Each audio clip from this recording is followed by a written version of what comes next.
Nos presentamos nuevamente para el segundo capítulo del podcast. Sí, doctor Papaki, claro que sí. Soy la doctora Rosalía Figueroa, gastroenterólogo pediatra y bueno, trabajo aquí en el Hospital Ángeles Puebla. Yo soy Darío Alejandro Papaki, pediatra, pediatría médica. También trabajamos aquí en el Hospital Ángeles Puebla y nos gusta el argüende de la difusión y de la divulgación, sobre todo para las mamis y papis de nuestros pacientes y obviamente también, ¿por qué no?, estudiantes de medicina o médicos generales que tengan intención de aprender otras cositas.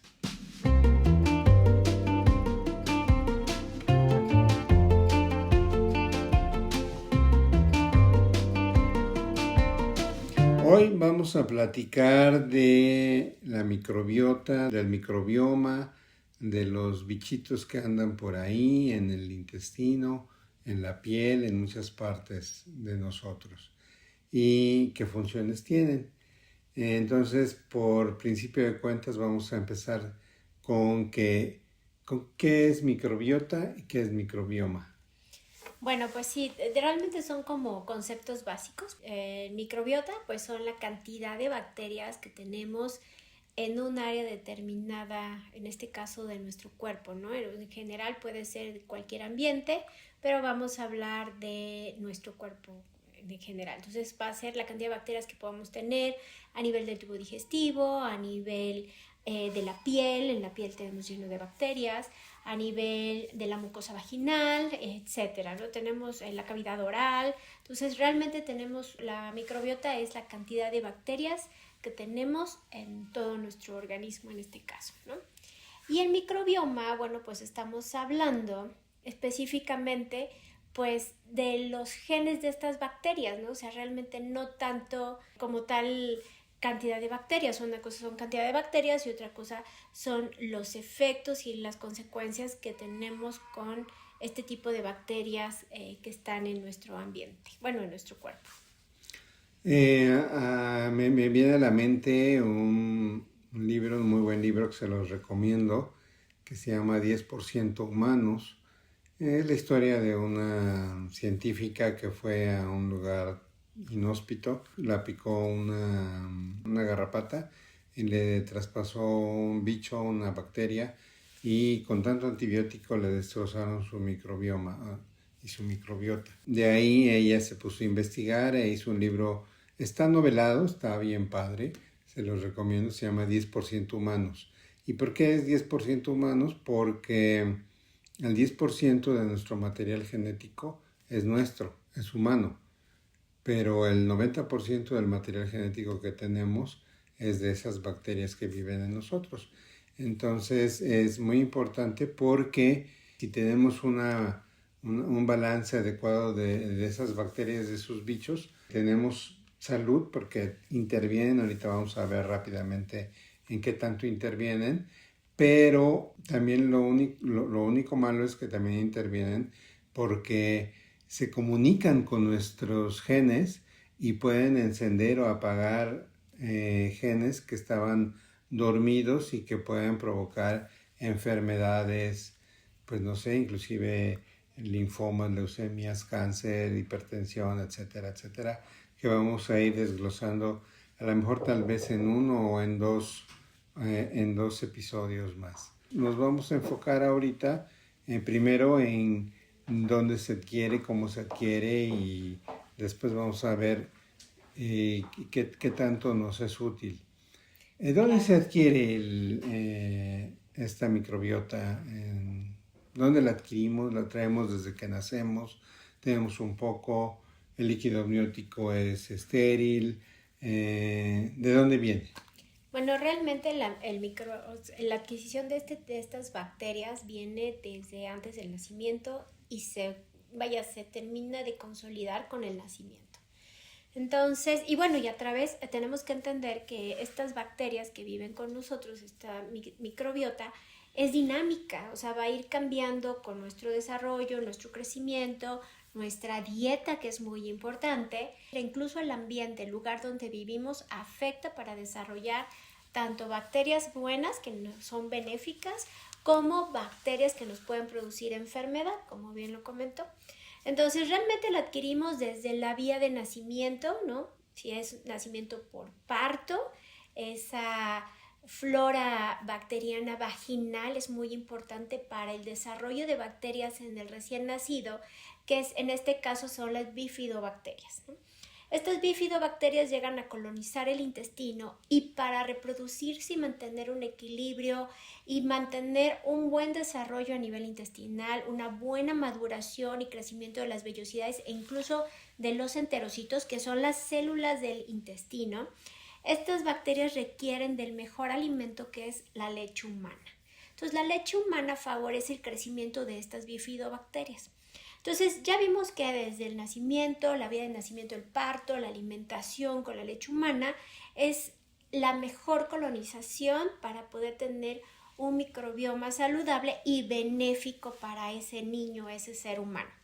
Cuando se empieza, modifica si el paciente o el niño nace por cesárea, si ese niño en vez de leche humana toma fórmula, entonces vamos a tener desarrollo de bacterias, de diferentes tipos de bacterias que pueden favorecer enfermedades en el transcurso de la infancia e incluso en la adultez, porque entonces si yo tengo un niño que principalmente su alimentación es con fórmula, quizás tengo un grupo de bacterias, enterobacterias, que van a favorecer el desarrollo de obesidad en el paciente en la infancia temprana y por ende adolescente y por ende en el adulto. Entonces, la vía de nacimiento, la alimentación e incluso cuando empezamos la dieta complementaria, aquí también vamos a tener desarrollo de bifidobacterias. En vez de bifidobacterias, bueno, vamos a tener el grupo de los firmicutes y entonces este grupo de bacterias van a ayudarnos también a favorecer el desarrollo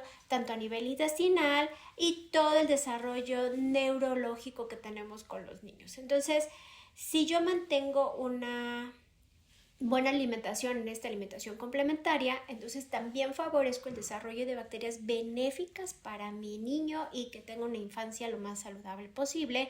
Pero si yo empiezo a agregar alimentos ricos en sacarosa, fructosa o estos espesantes, por ejemplo, que utilizan en yogures, quesos y demás, entonces ahí es donde tengo entonces la aparición de otro tipo de bacterias, enterobacterias, que me pueden favorecer el desarrollo de enfermedades, como ya mencioné más adelante. Entonces, sí es muy importante cómo me colonizo y el tipo de bacterias que adquiero desde el nacimiento.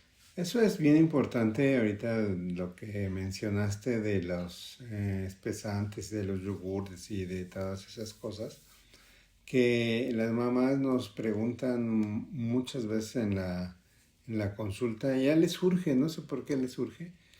Primero, empezar la dieta complementaria y segundo, llegar a famoso danonino.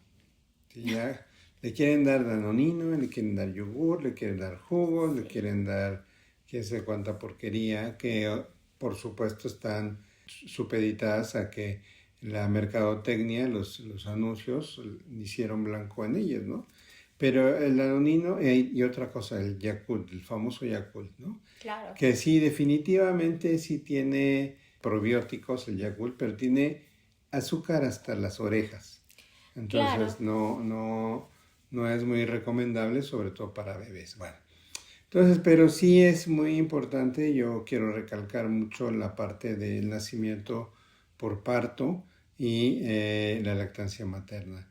Tengan mucho cuidado porque ya también solamente en México y en algunos países de Centroamérica y Sudamérica se persiste esta práctica de la cesárea innecesaria que no debería de ser. Si fuera en Europa, en algunas partes de Estados Unidos o en Canadá, les prometo que no tendrían tantas cesáreas. Y aquí en México, pues, sí sé por qué, pero no lo quiero decir acá. Abusan de las cesáreas. Y por supuesto también la prescripción de la lactancia artificial también tiene un dejo económico y medio corrupto ahí en el asunto de que muchísima gente prescribe fórmulas. Pero es los enemigos número uno para tener y desarrollar una microbiota y un microbioma adecuado. Y ya después vienen otras cosas que también nos desayudan. Y sobre todo tiene que ver mucho con la obesidad. En este libro que les digo hay una observación de esta científica de unos pajaritos que comen ciertos alimentos para cambian su microbiota, engordan para prepararse para la migración y cuando llegan al lugar de destino cambian su dieta, comen y su microbiota cambia y vuelven a bajar de peso. Entonces, mucho depende de mucha gente ya en la edad adulta que a pesar de que haga dietas y haga que sé que tantas cosas, tienen rebotes brutales porque su microbiota está descompuesta. Entonces sí hay que componer esa microbiota. Yo creo que es algo muy importante, no lo podemos tocar en un solo capítulo, pero aquí me gustaría que nos fuéramos a qué probióticos, más bien, qué quiere decir probiótico y qué quiere decir prebiótico y dónde encontramos buenos probióticos naturales y prebióticos naturales y después a nivel medicamentoso o comercial, ¿cuáles serían estos probióticos y prebióticos? Claro, bueno, realmente, por ejemplo, la dieta es una cosa muy importante para poder desarrollar la microbiota. Entonces, se ha visto que una dieta rica en, no quiero decir basada en plantas, porque entonces tampoco quiero decir que todos deben de consumir una dieta basada en plantas, pero las dietas veganas, vegetarianas o las dietas basadas en plantas sí favorecen el desarrollo de una microbiota más saludable y por ende con repercusiones más saludables para nosotros. No se recomiendan estas dietas porque nos pueden causar deficiencias nutricionales en los niños. Entonces, realmente con adquirir buenos hábitos, una dieta rica en fibra, rica en vitaminas, rica en verduras, frutas e incluso consumir los alimentos locales. ¿Por qué? Porque yo puedo tener un paciente europeo, puede venir a México y él trae su microbioma y a lo mejor su microbioma lo predispone a tener trastornos asociados no sé, a inflamaciones intestinales y al llegar a México que consumimos quizás un grupo más rico en verduras, frutas, verduras y frutas más frescas, ¿no? Porque eventualmente nosotros sí somos exportadores de todos estos productos. Entonces, su microbiota se restablece y mejora y no desarrolla enfermedades. Entonces, realmente la dieta es muy importante, el consumo alto en alimentos como frutas, verduras, alimentos de temporada, no querer consumir alimentos procesados, pero pues no sé, por ejemplo el mango, que es un fruto de temporada, no quererlo consumir en la época invernal porque definitivamente va a ser un fruto que no es de forma natural, no está conservado de forma natural y eso ya le da cambios en su composición y por ende ya no me va a favorecer el desarrollo de un microbioma normal. Pero este tipo de dietas favorece. Otra dieta positiva, por ejemplo, es la dieta que llaman mediterránea, que también favorece. Pero dietas que no ayudan al desarrollo de un microbioma intestinal, y sí lo quiero mencionar porque es muy común por esta mercadotecnia, esta difusión de información excesiva que tenemos hoy con el internet. Por ejemplo, esta dieta dichosa baja en FODMAPs, que también no es muy, a lo mejor inicialmente es ayuda, pero nos puede causar muchos trastornos a nivel intestinal y por ende el desarrollo de un microbioma anormal. Entonces, no se recomiendan estas dietas, ni estas dietas bajas en gluten, ni tampoco sin gluten, ¿de acuerdo? Nosotros como mexicanos, nuestra dieta por sí sola ya viene baja en gluten porque nuestro principal grano es el maíz. Entonces, pero cuando nosotros empezamos a adquirir esta dieta más occidental, empezamos a consumir harinas, ¿no? En este caso el gluten, y bueno, los pacientes o la gente que vive en estos países, pues su grano principal era el trigo. Entonces, realmente a nosotros ni nos beneficia ni nos afecta de manera directa el consumir el gluten y tampoco se ha visto un efecto benéfico al tener una dieta disminuida o baja en gluten. Entonces, de forma natural nosotros adquirimos las bacterias en nuestra dieta diaria y los mexicanos tenemos una dieta muy buena, o sea, la dieta que tenemos, los vegetales que consumimos, los nopales, por ejemplo, son plantas que nos ayudan al desarrollo de un buen microbioma.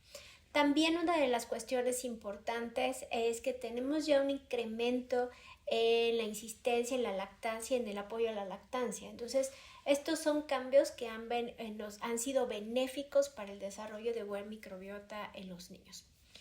Y realmente hablar de medicamentos, pues si se da cuenta, doctor Papaki, hoy tenemos una serie de suplementos, ¿no?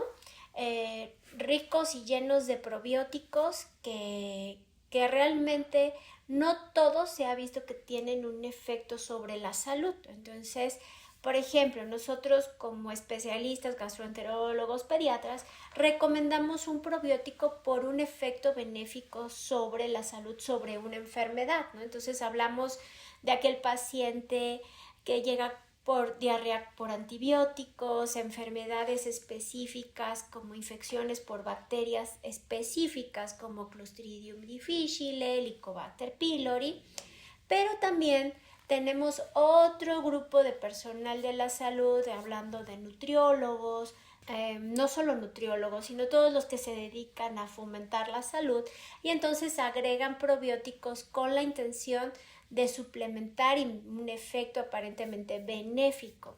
Pero no todas las cepas probióticas tienen un efecto positivo sobre la salud y no todas tienen un buen resultado. Entonces, hoy en día nos encontramos con una gama y muchos suplementos en el mercado lleno de cepas probióticas que realmente a lo mejor no tienen un efecto positivo, digo tampoco quizás malo, pero no se ha encontrado una evidencia clínica en base a estudios que tengan una respuesta sobre alguna situación específica sobre mi cuerpo. No sé si me expliqué. Si Sí, redundé bueno, mucho. muy bien. Sí, definitivamente ahorita el mercado está lleno de probióticos para suplementar y es muy importante. Y ahorita estoy recordando en un libro que estoy leyendo sobre nutrición y probióticos en la parte del microbioma, que hay un cuadro de todos los bichos, dependiendo del área del cuerpo que tengamos, los bichos que más persisten por ahí, y también otro cuadro de los bichos que pueden ayudar a diferentes partes de la salud. Retomando esto de qué hacen los bichos para que terminemos de entender, la explicación es más o menos simple. Nosotros no podemos digerir todo lo que comemos. Nuestros bichitos nos ayudan a eso. Una parte es eso y otra parte es que entre tanto bicho que tenemos se crea como una capa, un film, se crea una barrera que sobre todo en el recién nacido y en el lactante no permite la entrada de sustancias que no deben entrar a nuestro cuerpo y no permite a través de las células del intestino que éstas pasen.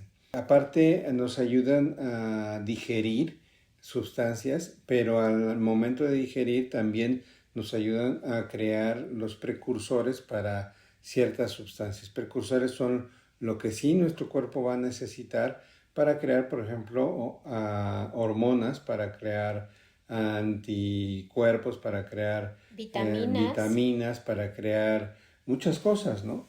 Y lo mismo para crear cosas buenas para nosotros, por ejemplo, para crear neurotransmisores. Se sabe que hay un aumento del TDA, de Asperger, de autismo y de muchas otras cosas más a través de una dieta inadecuada, pero también a través de una microbiota inadecuada. Entonces, claro. ¿Qué hace, por ejemplo, para ser feliz, para que tengamos buenos niveles de serotonina y dopamina? Que el triptófano que viene en algunos productos animales, si no tenemos una adecuada balance de microbiota, no puede digerir ese triptófano en nuestro cuerpo, no podemos despedazarlo y no podemos aprovecharlo para producir esos neurotransmisores. Entonces, yo creo, Rosalía, que vamos a tener que hacer, para no aburrir mucho a la audiencia, varios capítulos, pero entre esos capítulos intercalar otras cosas, porque claro, la verdad de microbiota, microbioma, probióticos, prebióticos, alimentación. Podemos tomarnos la vida entera. Y ahí, por ejemplo, lo que mencionaba, eso se llama disbiosis, ese desequilibrio de bacterias que me dan salud versus las bacterias que me pueden causar algún trastorno o enfermedad. Entonces, y esta disbiosis es la que prácticamente es con la que estamos batallando en nuestro día a día, pero ahí mismo entra el tipo de alimentos, como mencioné, el equilibrio de esta microbiota me lo va a dar la dieta. ¿Por qué? Porque la dieta es la que va a alimentar esas bacterias favorables en mi tubo digestivo. Entonces, si yo tengo una dieta, retomando los niños con un síndrome del espectro autista, entonces estos pacientes, su alto consumo, porque en ellos sí se ha visto un efecto positivo, el resultado de una dieta muy controlada, baja en azúcares, entonces si yo continúo dando azúcares o alimentos procesados a estos niños, pues su microbioma es diferente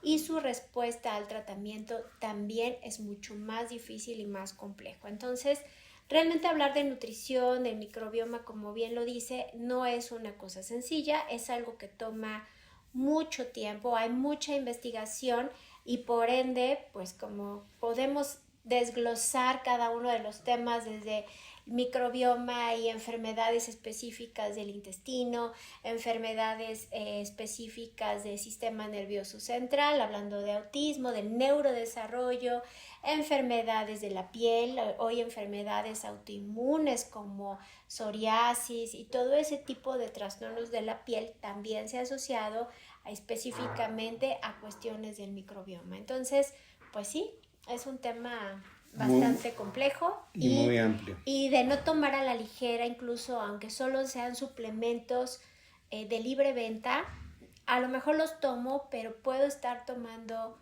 medicamentos o suplementos más bien que no tienen ningún efecto excepto el gasto al bolsillo, ¿no? Entonces es mejor orientados, ver para qué voy a tomar un probiótico, qué efecto voy a tener al ingerir ese probiótico y siempre acompañados de un buen médico especialista, pediatra, gastroenterólogo pediatra, o hay médicos generales con muy buenos conocimientos que también tienen bien claro las especificaciones de cada uno de los probióticos que encontramos en el mercado. Yo creo que aquí la vamos a dejar porque pues, es muy amplio y vamos a ir desglosando tal vez con temas, como decías, neurodesarrollo, nutrición, problemas inmunológicos y otras cosas. Pero también tendríamos que tocar cuáles alimentos o cómo podemos hacer probióticos sanos que podamos consumir en casa, ¿no? Claro. Por ejemplo, el kefir, o si es bueno el kefir, si es o no bueno el tepache, si es o no bueno la kombucha, si es o no buena la cola agria y qué otro tipo de cosas que podríamos tener a la mano en casa y qué tan bueno y qué tan malo o qué desventajas podríamos tener, que eso lo podemos ir desahogando poco a poco. En mis épocas de chamaquito, nada más existían dos probióticos. ¿El tepache? No, y el pulque. ¿Y el pulque? La levadura Z37 y la levadura Zapata. Y se acabó. Se acabó, no había más probióticos. Y con eso se iban para las diarreas, contra las diarreas. Ahorita, útale, todos los laboratorios ya tienen sus probióticos. Claro. Entonces, ¿te parece que dejemos aquí la serie, así como los probióticos del calamar, la serie del calamar? Así es. Y en otro próximo capítulo sigamos desglosando este asunto. Sí, a lo mejor, como dice, enfocarnos en los alimentos que están de moda y que a lo mejor se venden como benéficos y no son tan buenos, ¿no? Ya sea procesados o estos fermentados caseros que podemos tener, ¿no? Sí, también podemos hablar, si se comunican a través de las redes, de qué quieren que hablan, porque por ejemplo hay gente que quiere la dieta vegana para sus hijos también, o vegetarianos, qué tan bueno, qué tan malo, que sí, que no, qué alimentos ya nada más con comer carne, pero mucha gente se enfrasca en puro pollo, Claro. y verduras nada más manzana, pera y plátano porque son muy portátiles. Entonces hay muchas cosas que podemos ayudarles a su día a día, sobre todo para la nutrición propia y la nutrición de sus chaparritos, ¿va? Entonces aquí la Así dejamos y nos vemos próximamente, Nos ¿va? vemos en el siguiente. Árale pues.